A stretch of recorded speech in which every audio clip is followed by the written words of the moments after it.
Let's talk for real about Vangirl possibly being a YouTube plant. See, y'all done messed up now, because you've enabled me. The cuckoo about to jump out. Listen, I like to spend an unreasonable amount of time alone, just puttering around my apartment in sweatpants with no shirt on like I'm somebody's dad. Point is, I'm in my own head a lot of the time. And we barely scratched the surface in my last video. I had no idea that so many of you guys were tinfoil hat gang with me. But a lot of you guys seem to suspect right along with me that YouTube is up to something. There's definitely something afoot. And it's not limited only to these potentially planted channels and personalities. As I discussed in my last video, YouTube has failed repeatedly to establish themselves as a Netflix or Hulu caliber platform. And I think it's only getting harder and harder for them with each failure because we as viewers are getting more and more savvy. We're much savvier than we were 10 years ago. For example, I would love to see the percentage of YouTube users who are power users today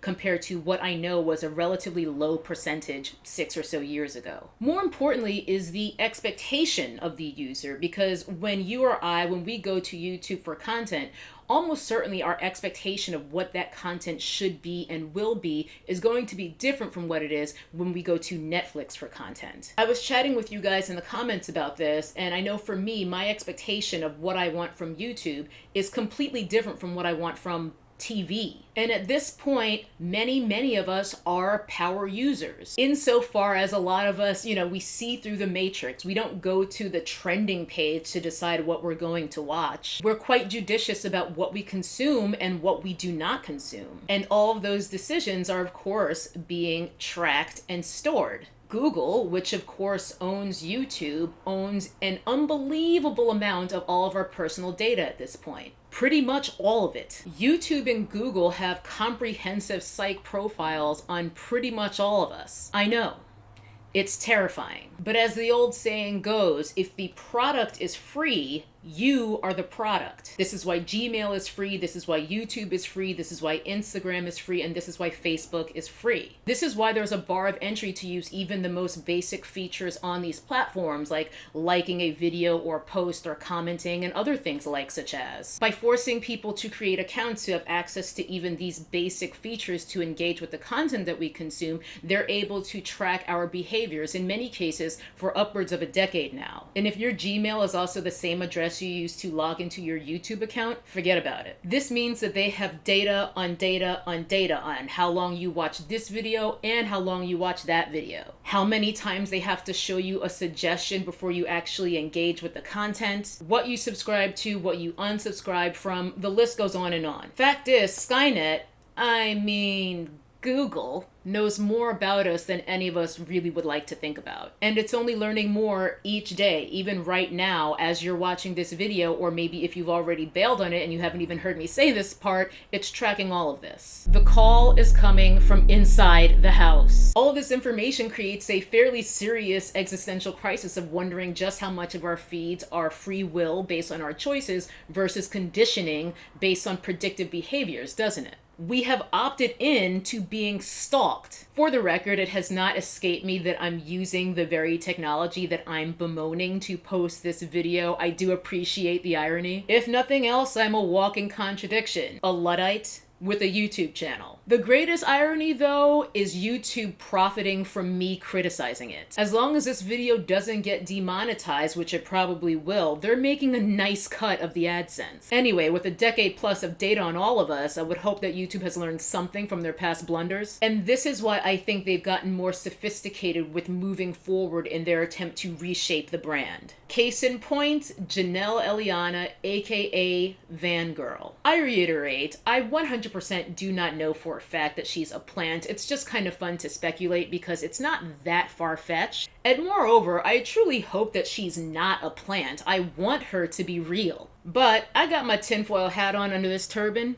and she's a tingling. A lot of you guys were saying that you like Jennelle Eliana. Of course you do. She's very likable. But that is the entire point. If she is a plant, and none of us can prove that she is, it is by design that she's extremely likable. One suspicious thing, and I touched on this last time, is her use of the term university for someone who claims to be from NorCal. Here in the US, including in NorCal, people say go to college, not go to university. Could this mean that they took liberties with NorCal and actually meant north of California as in Canada? I pay very close attention to language, honestly probably too much for someone who has to deal with the unyielding incoherence on the internet, but to me, that was a tell. Her use of uni or university dinged me the same way it does when I meet someone who says, I'm from New York. As someone from Queens, I know I need to translate that immediately. Because if someone just says, I'm from New York, that means that that person is from upstate New York. You know, Syracuse or Buffalo or one of them. Because no one from the boroughs says, I'm from New York. You say, I'm from Queens, I'm from Brooklyn, I'm from the Lower East Side. Fellow New Yorkers from the boroughs, y'all better back me up on this. 98% of the time, this is true 100% of the time. We do not say, I'm from New York, we rep our boroughs. I digress. Let's talk more about how this would indeed be the perfect YouTube plant, because the quirk factor is on 1,000. She has a pet snake named Alfredo and she lives in a van. Even the name Jennelle Eliana sounds like it came straight out of a pitch meeting, because when I think of someone living in a van, I think of Matt Foley, making this the perfect reversal of expectations. We've seen enough of the cute Gen Z white girls on YouTube who pretend that they aren't extremely wealthy. It's time to branch out. She's 20 years old, a great age to appeal to Gen Z rather than salty millennials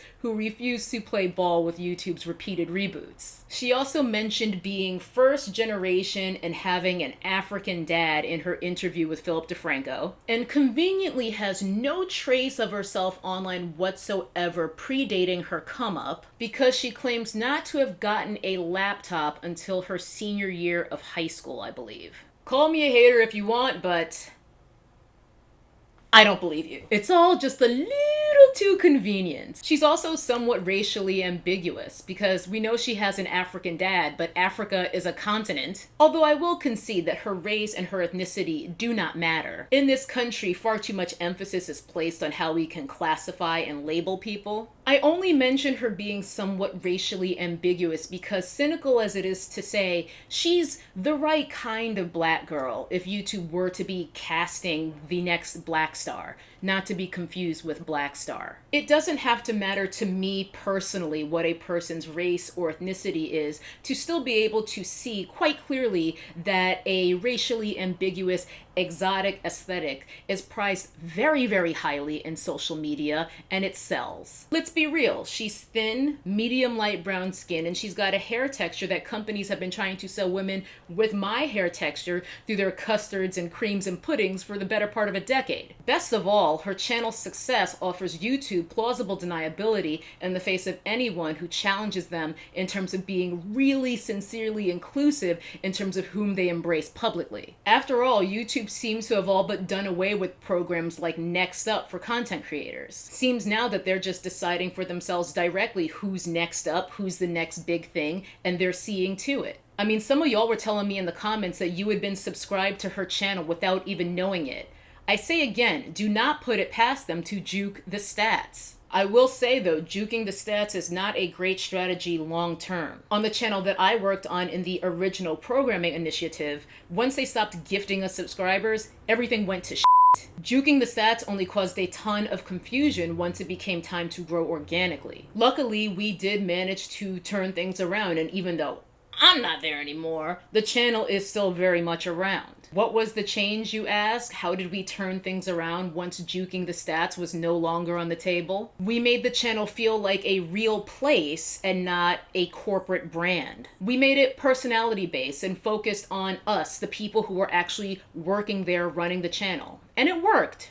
Ish. I say ish because return on investment is nearly impossible with most corporate channels. You have an entire staff to pay. So if you have a channel with, say, 2 million subscribers, that could be a ton of AdSense revenue for a one-man band style channel, but if you have an entire staff of employees to pay, you are in the red. For some channels, juking the stats then becomes necessary indefinitely, just to be able to dupe sponsors into paying falsely inflated rates on content deals. This is why people buy views and followers. Or else these corporate channels wind up cutting ties, reducing staff to the bare minimum, just in the hopes of getting out of the red. Spill, which we also talked about last time, obviously has a whole ass staff behind it. It explains not just the quality, but also the delay in their content making it to air relative to whatever they're talking about in any given video. Because most of the traditional drama channels are just racing to be the first to publish. That is the name of the game in that subreddit of YouTube. Unlike Spill, quality basically is not a concern.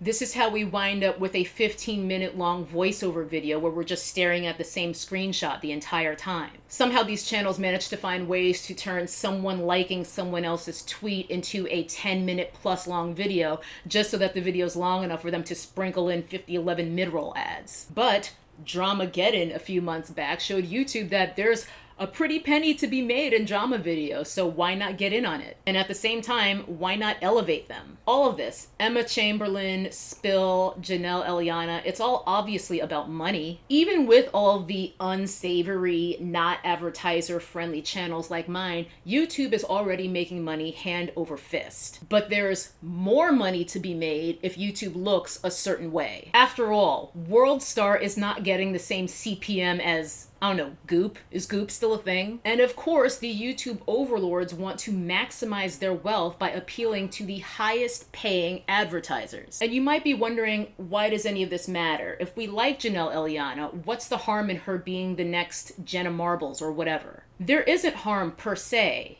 but influence is currency. When we allow people and entities to have influence, we give them power. And if a YouTube channel is indeed a plant, do we really want to surrender all of our power simply by falling in line? I don't know the answer to that. This is a conversation, and at the end of the day, we should just watch what we like. We should watch what we want to watch. I'm just hoping that in doing so, we all try to keep our eyes open. Whether it's your fave trying to sell you some shit you don't need in an undisclosed ad, hint, if it feels like it's sponsored, it almost definitely is. Or if it's YouTube selling us a whole ass channel. In either of these cases and any others that arise, let's just try to be thoughtful and not completely passive about what we watch and why we're supporting it. That is gonna do it for this Tea Talk. See, I told y'all should have never enabled me because the tinfoil hat gang, apparently we run deep. Thank you so much for hanging out with me and indulging me in my wild conspiracy theorizing. And last but not least, always remember, never trust anyone with a Morphe code. Bye-bye. That's a nappy-headed hose there, I'm gonna tell you that now.